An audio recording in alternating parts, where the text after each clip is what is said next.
ఇది జీలకర్ర బెల్లం. ఇవి రెండు వేరు చేయలేనంతగా కలిసిపోతాయి. పెళ్లి తర్వాత భార్యాభర్తలు కూడా జీవితాంతం అలా కలిసి ఉండాలని ఇవి తలపై పెట్టిస్తుంది.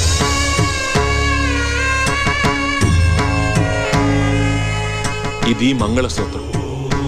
మంగళం అంటే పవిత్రత, సూత్రం అంటే తాడు. ఇది మెడలో పడగానే పెళ్లి అగ్ని కంటే పవిత్రం అవుతుంది. పుట్టింటికెళ్తే అత్తారింటిని, అత్తారింటికెళ్తే పుట్టింటిని మర్చిపోకూడదనే 2 బొట్లున్న తాళ్ళని మెడలో కట్టిస్తారు.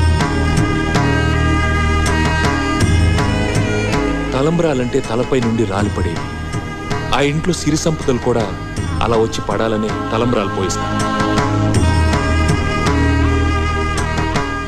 7 అడుగుల్లో ప్రతి అడుగుకి ఒక అర్థం ఉంది. ఒకరి వెంట ఒకరు 7 అడుగులు నడిచి 6వ ప్రాణంగా 5వ తనాన్ని మూటగట్టుకొని 4 దిక్కుల సాక్షిగా 3 ముళ్ల బంధంతో 2 జీవితాలు ఒకటయ్యేదే పెళ్ళంటే.